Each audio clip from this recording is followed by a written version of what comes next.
નમસ્કાર and welcome for the today's update. હાર્દિક સ્વાગત કરું છું તમારી આજની અપડેટમાં. આજની અપડેટમાં to be versus to have છે.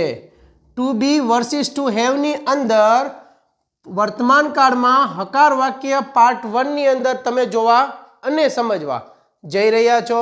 તો ચાલો દીવો ન ઠરે એ શરતે વાવાઝોડાની આરતી ઉતારીએ. એનો મતલબ કે આ બંને વચ્ચે what is common and what is the difference, let's understand. હવે ટુ બી અને ટુ હેવનું ગુજરાતી લખ્યું છે થવું અથવા હોવું, અને પાસે હોવું. ડિફરન્સ ઘણો બધો છે. પહેલાં તો આપણે ટુ બીથી શરૂઆત કરીએ. ટુ બીના અંદર ત્રણ કાળ: વર્તમાન કાળ, ભૂતકાળ અને ભવિષ્ય કાળ યાદ રાખો. ત્રણ મુખ્ય કાળ સમજવાના છે. વર્તમાન કાળની અંદર ટુ બીના ત્રણ રૂપ આવે. ભૂતકાળની અંદર ટુ બીના બે જ રૂપ આવે.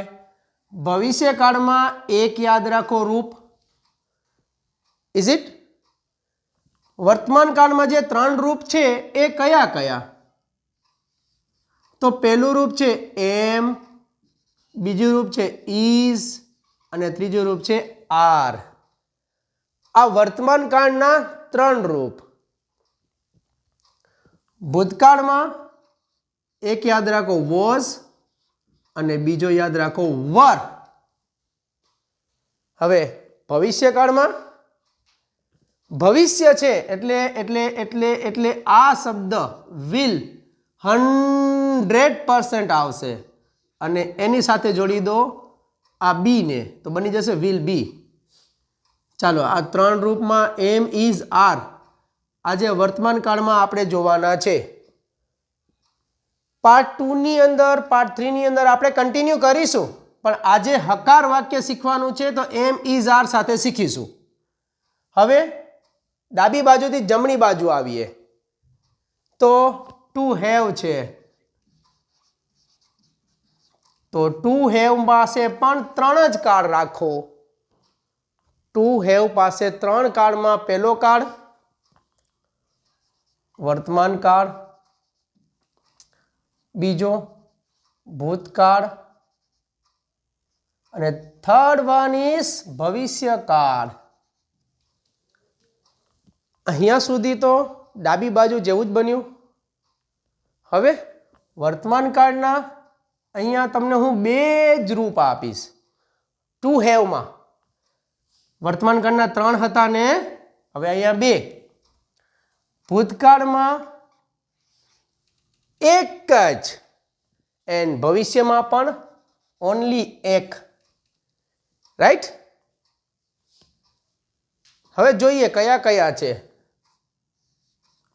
વર્તમાન કાળમાં બે રૂપમાં પહેલું રૂપ have and second one is has. ભૂતકાળમાં ઓનલી એક હેડ.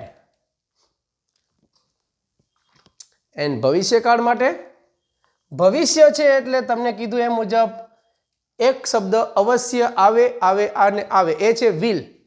અને વિલની સાથે તમે જોડી દો હેવ. Have have. આજે વર્તમાન કાળ જ જોવાના છે એટલે હેવ અને હેઝ આપણે રાખીશું. હકાર વાક્યમાં હેવ હેઝ અને એમિઝાર વચ્ચેનો ડિફરન્સ સમજીએ. તો અહીંયા સુધી આઈ હોપ યુ અન્ડરસ્ટુડ. જો તમને આનો સ્ક્રીનશોટ જોતો હશે તો ડેફિનેટલી આપી દઈશ. સ્ક્રીનશોટ માટે તમારે માત્ર મેસેજ કરવો પડશે મને કે સ્ક્રીનશોટ, એટલે I will give this screenshot. હવે જોઈએ છે જગ્યા તો કરીએ આટલું ક્લિયર. ચાલો ભૂતકાળ અને ભવિષ્યકાળને ધીરે ધીરે હટાવી નાખીએ.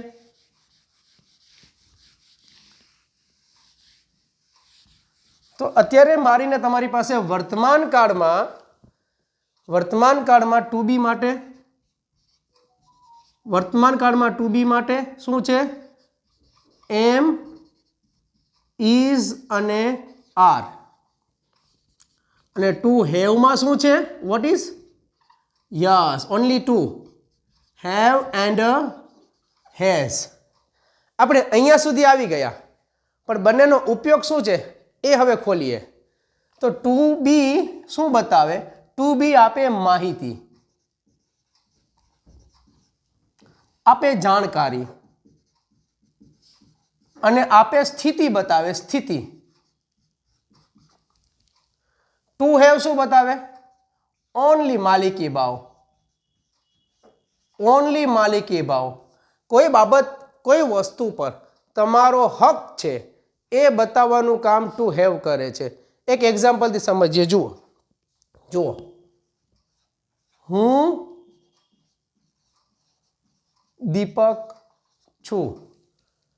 આમાં ક્યાંય પણ માલિકી ભાવ નથી. હવે જુઓ, મારી પાસે કાર છે. બંને વાક્ય વર્તમાન કાળમાં જ છે. વર્તમાન કાળમાં હોવાથી તમને અહીંયા ખાતરીપૂર્વક છત્રીનો 6 મળશે જ. પણ આ આપે છે માહિતી અને આ આપે છે માલિકી ભાવ. રાઈટ? ભારત મારો દેશ છે એ વાક્યમાં માહિતી આપે છે, એટલે એ ટુ બીથી બનશે. મારી પાસે કાર છે, મારી પાસે સમય છે, મારી પાસે લેપટોપ છે, એ શબ્દો આપે છે તમને માલિકી ભાવનો મીનિંગ. Isn't it? ક્લિયર થવું જરૂરી છે. ટુ બી અને ટુ હેવનો કોન્સેપ્ટ બસ આટલો જ છે કે ટુ બી આપે છે માહિતી, ટુ હેવ આપે છે માલિકી. હવે કન્ફ્યુઝ ન થતા. ચલો અંગ્રેજીથી સેટ કરીએ. હવે આઈ, વી, યુ, દે,